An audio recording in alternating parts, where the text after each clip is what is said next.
Saphinde sahlangana futhi kusuku oluhle namhlanje kuhlelo luka Dr. Dube TV. Babukele emakhaya sithi siyanikhumbuzisa futhi siyanazisa ukuthi uDr. Dube uyeza eKapa lodumo babukeli emakhaya uyeza eCape Town. Uzobe efikile nje makuphela nje lenyanga uzobe esengakhona ngale eCape Town bona umhla ka1 bazomshayela esefikile bazalwane. Istophi ke salezo bekhona kukamakoti eGrandfontein indawo ilocation yakhona iseWaladedeni babukele emakhaya nizokwazi nje ukuthi nimthole lapho phuthumani ngobuningi benu bize futhi ngobuningi benu babukele emakhaya lesikhathi mina namhlanje ukuthi umkhulu siphaseleni ake like niphinde subscribe ningakhohlwa futhi mina uzokwazi ukuthi uhlangane naye uhlelo lakhe ngale indaba lo esifana nalezi babukele emakhaya abali kushona like nisubscribe nakhona ngoba siyakhipha nakhona babukele emakhaya niyazi-ke nina maniphethe mina niphethe umuntu ozokwazi ukuthi anivezele imilingo yezangoma ukuthi ziyenza kanjani kanye nenyanga phakathi. Mkhulu ake sikubingelele siphinde sikwamukele nawe futhi ohlelweni lakho mkhulu. Hawu sanibonani balaleli. Yebo mkhulu. Angabe nilani nisaphila ngalapho? Ngiyaphila mkhulu njalo namkhulu. Hayi ngibikele umphakathi waseCape Town. Yebo mkhulu. Ukuthi ngomhla ka1 kuyola lenyanga. Yebo. Ngizobe ngikhona ngifikile ngigalelekile phela nje kakhulu. Ngiphethe zonke izinto. Yebo mkhulu.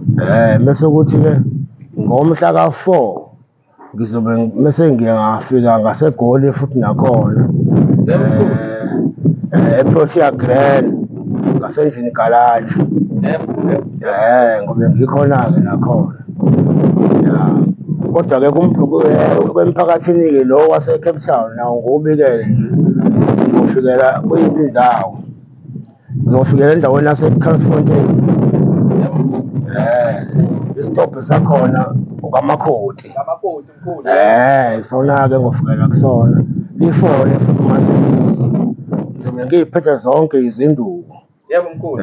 Kodwa namanje ngisaqhubeka ngisho zonke induku engiyishoyo enginazo engikwazi ukuzenza ngiyaqhubeka ngizisho futhi. Yebo mkhulu. Ke namhlanje na ke balaleli ke abakhulu.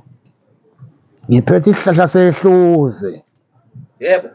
Isihlahla sehluze lesi sitholakala nje endaweni zaseMahlanzeni. Sitholakala khona ke lesihlahla lesi. Isona ke lesihlahla engisiza ngaso kubantu abanenkinga kubantu abadala mhlambe sabashona bashiya amacala. Bashiya amacala lamacala mase yehla ehlele enganeni nezizukulwane lemase kuyathula ukuthi ngqi kungenzeki lutho ukuthi noma ngabe usebenzisa umuthi osiza kangakanani wena ungakusizi lo muthi. Inxa yalabo abantu abadala abenza izinto eziyinkinga. Uthi ufuna umsebenzi ungawutholi. Uthi uyasebenza uthi ayibeka imali ingabekeki. Isona ke ihlala somlahla sehluze lesi engisebenza ngaso. Ngiyakuthatha ke mangukusiza sihambe nawe ebusuku sihambe siyosebenza ngalo leli hluze. Wena umsebenzi wakho nje uyawuphatha ubuhlalu obumhlophe. Ibona ke ubuhlalu bomhlophe lowo onikela ngawe emadlozini akho ukhuleke ushweleze emadlozini akho khola lapha ehlahleni somlahla nkosi. Uphahle khona ushisa impepho wabiza bonke abantu bakini abadala. Usho futhi ukuthi la kwakukhona ikweleti uyacela ukuthi uyakhokha namhlanje ukhokha ngabo lobuhlalu ubuthi fahla uthi fahla uthi hayi nazi inkomo ngiyashweleza ngalezi inkomo futhi ke lo buhlalu lobu kubona lokuphenduka inkomo. Ukuphenduka inkomo yonke into ezamacala ezinivimbileke ziyaphela la. Amacala ke maningi bakwethu ungathi mawubhekela masubhekela ukuthi hayi ubaba wakho hayi wengenalo icala kungenzeka ukuthi wenalo ukuthi wena awazi phela.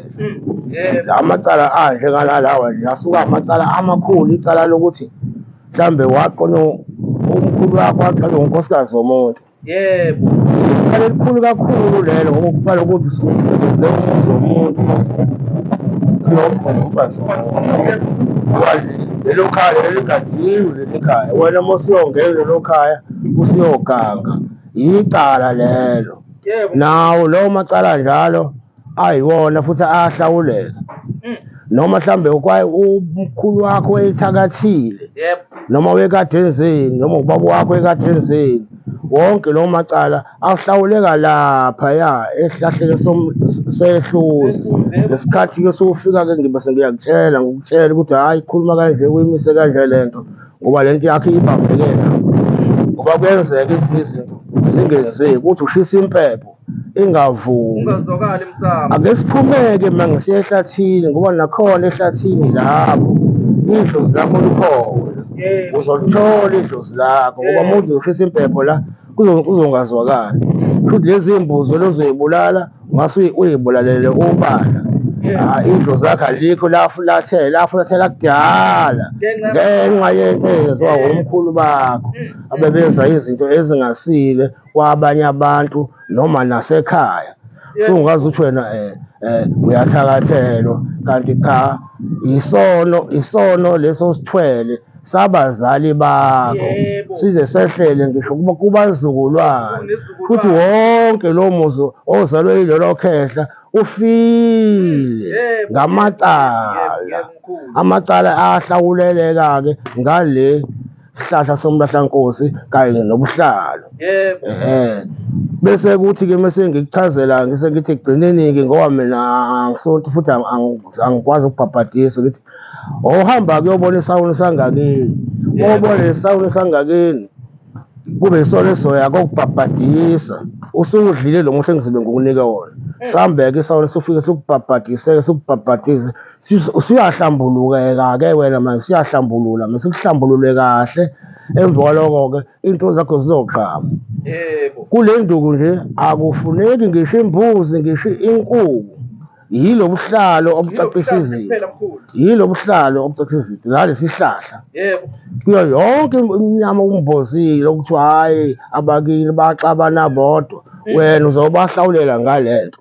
Ubuhlalo bomhlophe. Yebo, ubuhlalo bomhlophe. Yebo mkhulu. Ngoba nje okunye nje ngikwenza kakhulu okudume kakhulu abantu abakwaziyo abangaziyo ngako. Nayi le ndawo lena kuthiwa izuza, idlozi lamanzi. Nalo idlozi lamanzi futhi ngilikhulula lapho umthambeke ahambeke futhi ayogeza futhi isayoni sombhabhadisa. Hawu lapho ufika akhululeke kakhulu umuntu gqama izinto zakhe. Uma ngikwenze njalo nje nasebusuku uthi uma uphupha nje ungaphupha ngisho ugogo wakho, umkhulu wakho, ubani wakini. Yebo. Uyeke lokhu ukuthi hhayi ngiyalala nje mina ngikaze ngiphuphe lutho, ngikaze ngibone lutho. Ungaboni lutho bengakuvakashela abantu bakini, hhayi kuzokukhomba kona ukuthi hhayi khona inkinga la kuwena. Kodwa uma ngikwenze nje mina ngingakwenza kanje, hawu gqamiyani into zakho. Yebo mkhulu. Hhayi iy'ngane zakho y'thole umsebenzi yonke into akule lokho bani noma wathi wenza leyo nto. Ya ngisho njalo-ke. Hayi babukele emakhaya niyazizwela-ke umkhulu uyanazisa ngesihlahla sehluze ukuthi uyakwazi ukuthi usizakale uma kuthiwa babukele emakhaya niyazi-ke nani kuye kuthiwa izono zabadala zehlela kwabancane. Isisho esidumile leso, wonke umuntu uyasazi eNingizimu Afrika. Babukele emakhaya ingakhohlwa-ke ukuthi nibuye nithi jobe ngale ekhasini lami mina ezimboni dube nifike nilike niphinde nisubscribe futhi. Mkhulu nayo inkukhu isiqhamuka futhi eduzane kwakho nayo inkukhu ebuye eqhudeni bovu mkhulu ake sivalelise mkhulu. Babukele emakhaya ningakhohlwa futhi ukuthi umkhulu uyeza eCape Town uzoqhamuka ngomhla ka-1 uzobe sefikile sengalapho nje eCape Town. Babukele emakhaya ephethe zona izinto ezinzima njenganalezi isiphakamo segusha. Babukele emakhaya kanye nentambo yokudonsa babukeli, intambo yokukhuphula isithunywa sakho, akuphathele futhi noswazi lokubuyisa owakho noma into yakho, impahla yakho entshontshiwe noma isithandwa sakho babukeli sibuye back size kuwena nesikhafulo esithatha 3 days babukele emakhaya. Umkhulu uDr Dube-ke lo babukele emakhaya, niyazi ukuthi akukho okungenzeki lana, akukho okungenzeki lana. Nifoneke babukele emakhaya, nifike futhi umuntu babukele emakhaya angafoni esafuna ukuthi azophinda futhi hamba yohlela, ngoba umkhulu uDr Dube umuntu obhizi. Mephendula ucingo lakho wena bonga ukuthi uphendula ucingo lakho ube usunenkulumo eqondile ezwakalayo ukuthi ukhuluma into yothini ngento eyifuna, ngoba uyachaza yonke into khona la enkundleni zokuxhumana. Babukele emakhaya-ke sesiyaphuma-ke nomkhulu thina manje, nina okwenu ukuthi ni-like niphinde ni-subscribe, nisho futhi ukuthi nicabangane, ne-comment nakwisenkundleni zokuxhumana. Umkhulu uyamthola futhi naku-Facebook ipage lakho umsesha, naku-TikTok umsesha ngo-Dr Dube TV kuzoqhamuka umkhulu babukele emakhaya. Mkhulu ake siphumele ngizivalelise manje babukele emakhaya. Anisale kahle balaleli. Yebo mkhulu. Hamba nomantongomane ufambatsha kukhuphuka amantongomane. Hayi still noda uzoza wena. Ungajaha ukhosikeja mfamse khothi impembe yomini.